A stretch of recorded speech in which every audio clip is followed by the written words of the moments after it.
देखिए, कांग्रेस के वरिष्ठ नेता और पूर्व गृह मंत्री श्री शिवराज पाटिल जी ने जो गृह मंत्री रहते हुए कपड़े बदलने में बहुत फेमस थे, उनके द्वारा जिस प्रकार से हिंदू सनातन धर्म के पौराणिक जो हमारे भगवान श्री कृष्ण हैं, जो आस्था के प्रतीक हैं, अर्जुन को जो धर्म युद्ध की प्रेरणा दे रहे हैं, उसको जिहाद के रूप में कहना और दिखाना कि देखो भगवान कृष्ण ने भी जिहाद के लिए प्रेरणा दिया, ये अत्यंत निंदनीय है। क्योंकि जिहाद एक ऐसा इस्लामिक जिहाद कभी कन्हैया कुमार की हत्या करता है धोखे से, कहीं कमलेश तिवारी को मारता है। जिहाद वो है जो बेकसूरों को मारता है, 47 लेके बम और बारूद फोड़ने का काम करता है। लेकिन धर्म युद्ध हमेशा राष्ट्र की रक्षा के लिए होता है, समाज की रक्षा के लिए होता है और अपनी मातृभूमि की रक्षा के लिए होता है, नारी के सम्मान के लिए होता है। लेकिन जिहाद किसके लिए होता है? बताओ, लव जिहाद, जो लड़कियों को नाम बदल के, गुड्डू सोनू नाम बदल करके और उसको धोखा देते हैं और उसके साथ रेप करते हैं और उसके बाद उसकी हत्या तक कर देते हैं पेट्रोल डाल करके। अभी देखो देश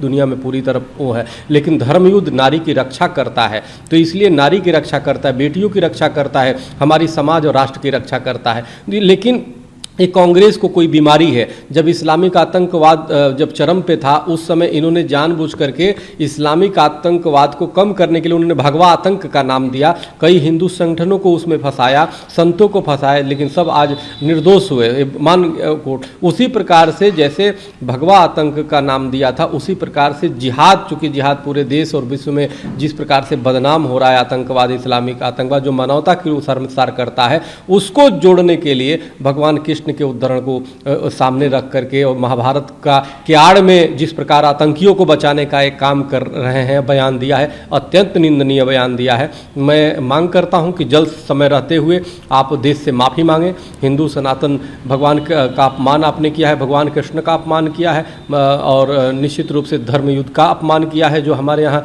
उदाहरण है ये अत्यंत निंदनीय है, नहीं तो आपका अस्तित्व तक खत्म हो जाएगा।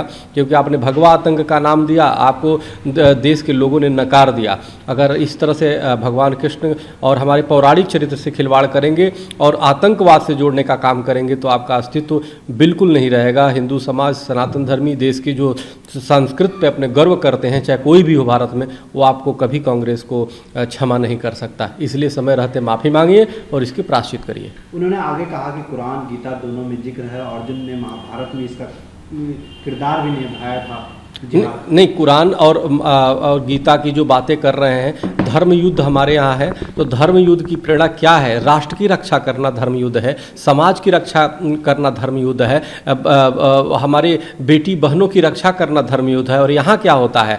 जिहाद में क्या होता है? जिहाद में लव जिहाद होता है, यानी धोखे से लड़कियों को पटाना और लोखे और रेप करना। यहाँ पे लैंड जिहाद होता है, जबरदस्ती जमीन पे कब्जा करना। मंदिर जिहाद, मुगलों ने आकर के किस प्रकार से हमारे मंदिरों को तोड़ करके जबरदस्ती कब्जा किया, तो ये लैंड जिहाद करते हैं। मंदिर जिहाद, मंदिर तोड़ के मस्जिद बना देते हैं, उनका नकारात्मक है, पूरी तरह से अन्याय, अत्याचार, गरीबों और समाज और राष्ट्रद्रोह पे भरा पड़ा है। जिहाद, इस्लामिक जिहाद का मतलब है मानवता को शर्मसार करता है, मासूम बच्चों तक को मारने का जिहाद कम करता है। लेकिन धर्म युद्ध, हमारा धर्म जो है रक्षा की सिखाता है। तो दोनों में जमीन आसमान का फर्क है। एक अंधेरा है तो एक प्रकाश है, एक जो है तमसोमा ज्योतिर्गमय की तरह ले जाता है, यानी अंधकार से प्रकाश की तरफ ले जाता है। और ये जिहाद में बताइए, मूक बगीरों तक को जिहादी बनाने का काम किया, स्लीपर सेल बनाने का काम किया। यूपी में जो पकड़े गए थे तो क्या कर रहे थे? वो ब्रेन वॉश कर रहे थे। उस पूरी ये जिहाद जो है लोगों को कहता है कि तुम जो इस्लाम को मानने वाले वही सिर्फ अच्छे हैं, बाकी सब काफिर हैं, इनको मारो।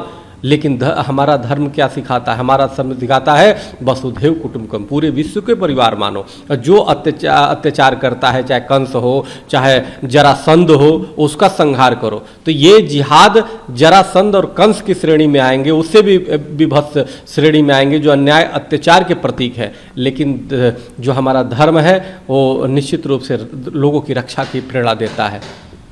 आज प्रधानमंत्री केदारनाथ और बद्रीनाथ दर्शन करें, उसके बाद कई सारे प्रोजेक्ट हैं उसको उद्घाटन।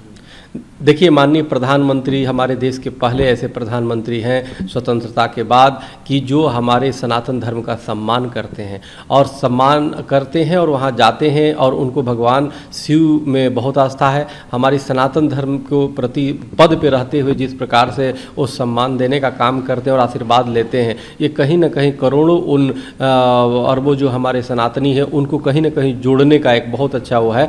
और नहीं तो पहले लोग मंदिरों में जाने से बचते थे। आज भी देखिए ना, शिवराज पाटिल जी किस प्रकार से नकारात्मक बयान हमारे सनातन धर्म को लेकर दे रहे हैं, और एक तरफ यहीं के देश के प्रधानमंत्री केदारनाथ और बद्रीनाथ जा करके भगवान के दर्शन कर रहे हैं। तो जो दोनों जमीन आसमान का फ़र्क है कितना कांग्रेस में और हमारे देश के प्रधानमंत्री में।